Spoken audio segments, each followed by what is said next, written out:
So, you know, you think saddling a horse is just saddling a horse, but it isn't, especially at this stage. I mean, every move will matter. So when I approach one, I'm going to look at them back here and just try to assess as close as I can how they're feeling, and then if they look pretty good like she does, I might come up and just do this right now, and then make sure she's comfortable with me doing this.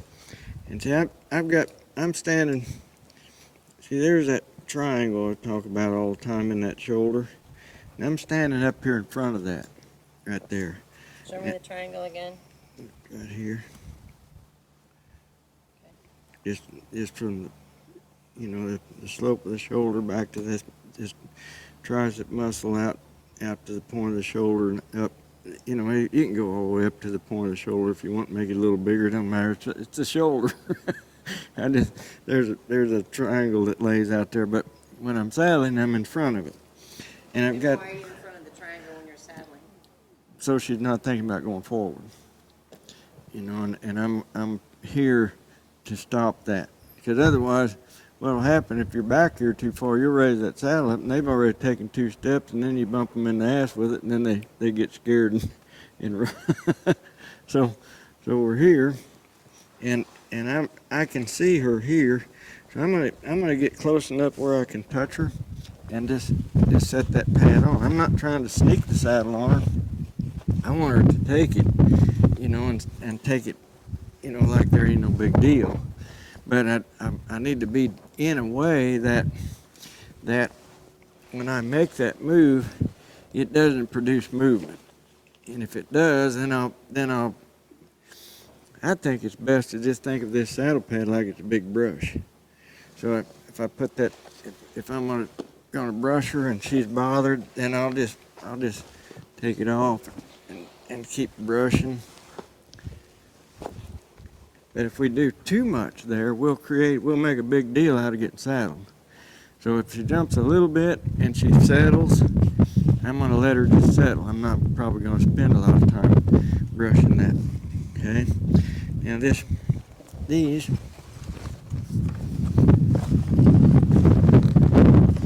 carry it up there tucked under your arm like books, and get in that same position. And then when I'm ready to saddle, I'm going to grab it here and just come right on around and set it like that.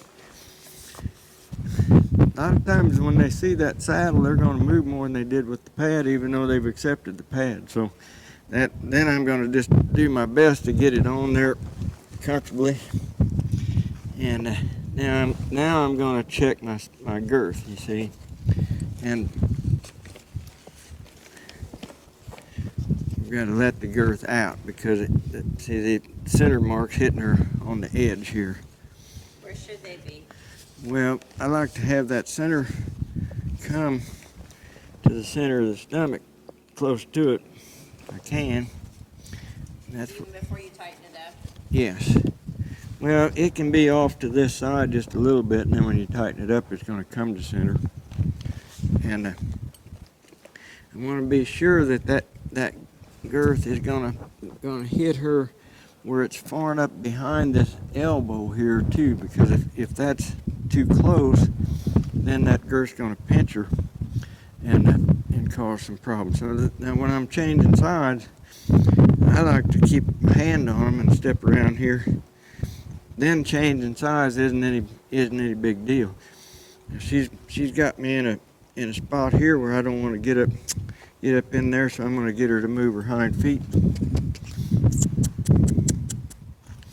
Wait on her to move. It is important to pull that saddle pad up into the gullet of the saddle. Why is that? Because if that pad is tight across their withers, it'll really interfere with them. It'll make them want to hold their head funny. They're just trying to get away from that pad. But if there's room in there, then we separate the sides out, and we free up this whole front end. And of course, I like to have my latigo positioned where it's ready for me. by that, I mean tucked up from underneath side so it's ready to receive the girth. And I put my left arm against that horse's heart girth and reach under there and grab that cinch. And as quick as I can, I want to get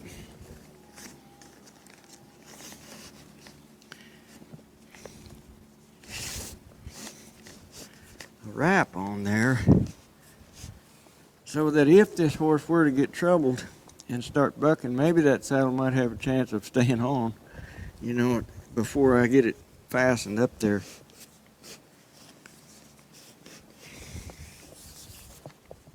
So how are you pulling it?